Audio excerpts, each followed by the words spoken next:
Have you ever avoided a conflict and hoped it would just go away? Have you ever fallen out with a colleague and not really understood why you fell out? Have you ever wished you could discover a formula for successful conversations, things that go well? Our speaker today has worked as a corporate lawyer in London. She's a friend of mine. She's spoken all over the world, including at the United Nations and at the White House. She's also the author of a popular book, and I've got a copy of it here, and I have a little story to tell you. She sent me a complimentary copy so I'd know more about the book. I left it at home. It's called How to Beat Bedlam in the Boardroom and Boredom in the Bedroom. And I left this in the bedroom at home and spoke to my girlfriend yesterday, and she picked it up. She goes, "Do we need to talk?" I said, "I can explain. I'm doing research." Maybe she'd like some bedlam in the bedroom. This is her book. So, she tells me also that she likes to ride downhill on skis and on a mountain bike, but not at the same time. So let us discover now the magic of conflict. Please welcome to the stage speaker, author, and confirmed chocoholic, by the way, ladies and gentlemen, Jane Gunn.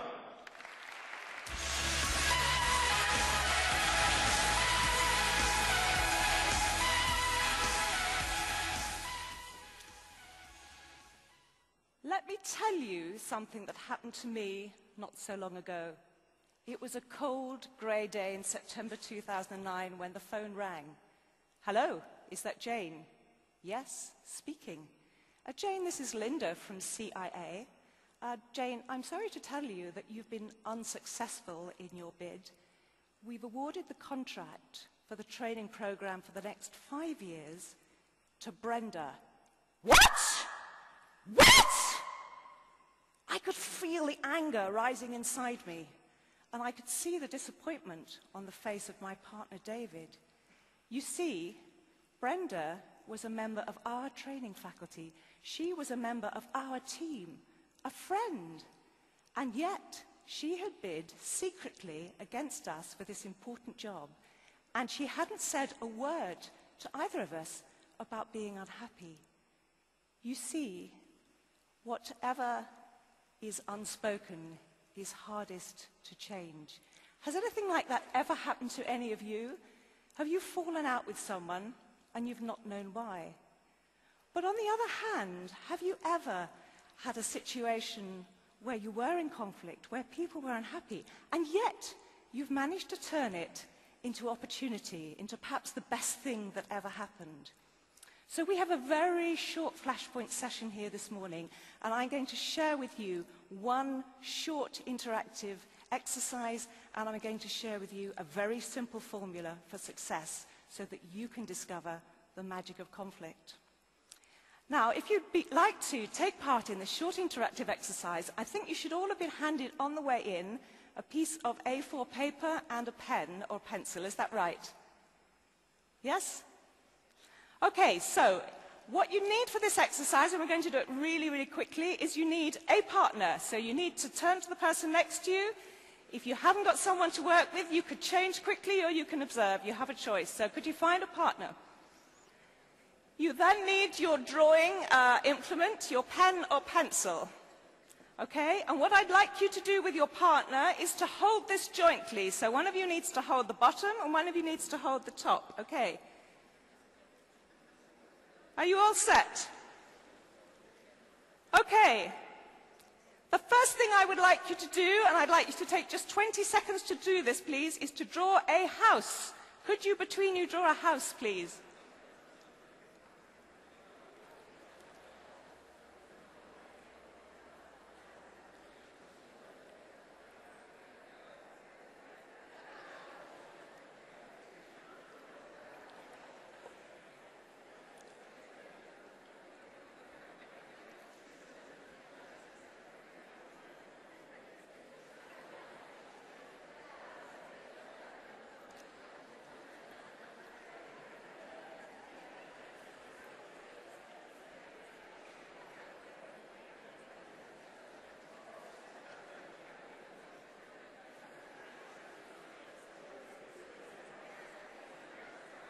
Okay, time's up. Could you now, please, in the same way, draw a tree?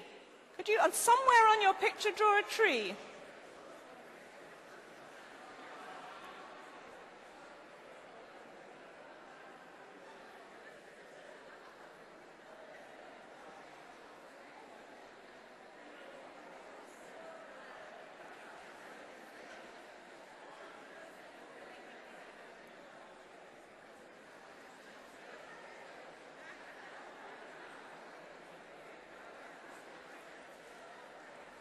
Okay, and finally, could you please draw an animal? Some kind of animal. Together, please draw an animal.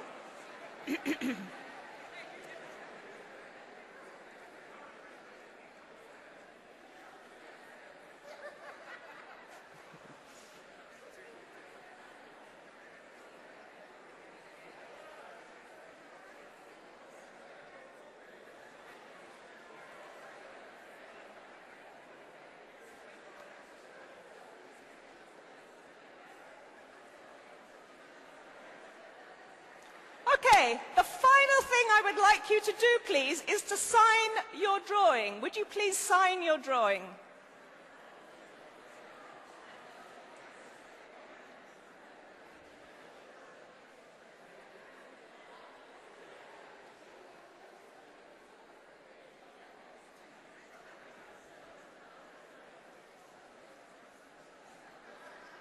Okay, could you stop now?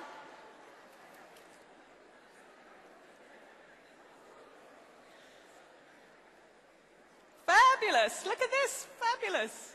Let me ask you some questions. Let me ask you some brief questions. How many of you had a conversation before you started drawing? How many of you had a conversation before you started drawing? Okay, very few of you. Very few of you. How many of you discussed how you would complete the task, whether one would be a leader and one would be a follower, whether one was better at drawing houses? Virtually nobody. Okay, next question. How did you sign the drawing? Did you sign your individual names? Did you sign your joint names? Or did any of you make up a new kind of brand name? Some brand names here, one or two brand names. Okay. Now here is the million-dollar question, okay? Who owns the drawing? Who owns the drawing? I ask this as a former lawyer. Does one of you own the drawing? Do you both own the drawing? Or do you own half of the drawing? Because if something goes wrong, you may need to tear the drawing in half. And that's sometimes what happens. You see, as a former lawyer, or I sometimes say I'm a lawyer in recovery, I know that most conflict arises from a conversation that either didn't happen or didn't happen well. When we're not happy with a colleague, or when a colleague's not happy with us, as was happening in the story I told you, we ought to be sharing our thoughts and feelings. We ought to be having a face-to-face conversation. We ought to be saying what we think and what we feel, what our fears and concerns are.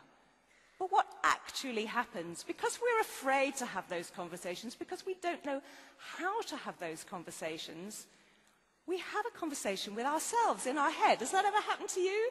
You think all the thoughts, you think all the conversation, you maybe perhaps go over the conversation that you might have had over here. So here we have a kind of thought bubble of all the stuff that we don't actually say. And worse, we actually have the conversation we ought to have had with our colleague, with our partner, maybe with our spouse, with someone else. Has that happened to you? You have a conversation with someone else. You go home and you say to your spouse, you've no idea how awful it's been, how bad it's been with Brenda, I'm really unhappy. So we don't have the conversations that we ought to have. In fact, it's almost as though we're hiding behind a mask. I call it the thin veneer, the mask of sociability. On the surface, everything is fine. Somebody says, "How are you?" "I'm fine." "What's up?" "Nothing." We're not able to share what we really need to say. So I had a very simple formula for you, a very simple formula for success, and it's this.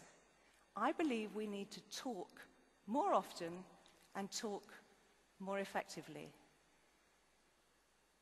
Because we are living in a cyber world, in a digital world, we are speaking very often, but we're often speaking through technology, and I think we haven't yet mastered how to have these really important conversations with each other.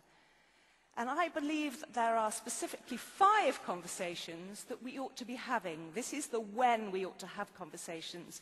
And later in the workshop that I'm going to be running, I'm going to talk about how and what we ought to say. But I think there are 5 core conversations that whenever we're planning a new venture, having a new relationship, we ought to have. So these 5 core conversations are: propose, confirm, check in, resolve, check out. My daughter's just got engaged, by the way, so this all makes sense because, you know, we've got the proposal that's just happened. But the proposed conversation is when you are setting up a new venture, a new initiative, a new relationship. At the beginning, what is it we're going to do together? Confirm is when you confirm the details of that. So this is when you have these conversations.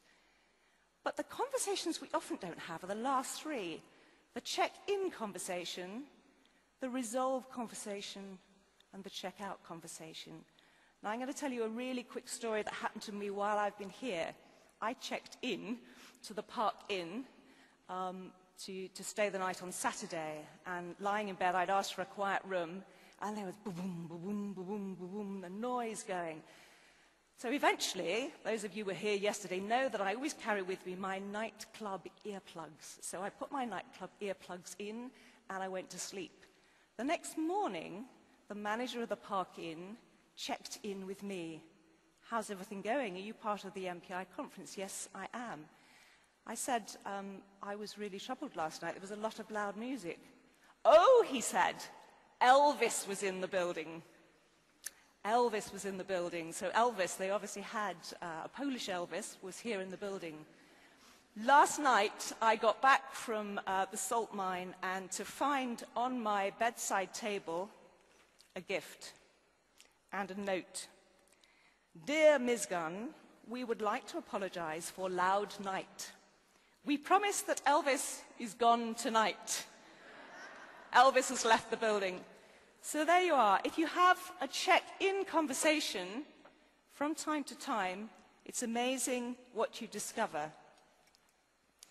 So this is a flashpoint presentation. It's very short, so I'd like to close by saying that my partner, David, and I learnt or made a very important discovery back on that grey, cold day in September 2009.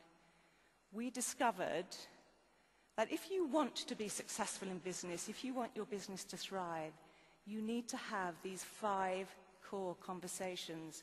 In fact, I believe that these 5 core conversations are the indicator of success for businesses today.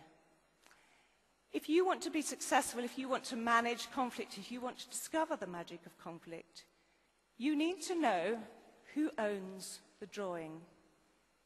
And actually, you both need to own the drawing. Because if, despite the differences that you have in approach and style and personality, you both own the drawing, then you have discovered the magic of conflict and the magic of conversation. I would like to invite you, please, with your new business partners, your new collaborators, to stand and raise up the drawings that you have created and celebrate with me, please, the magic of conflict and the magic of conversation.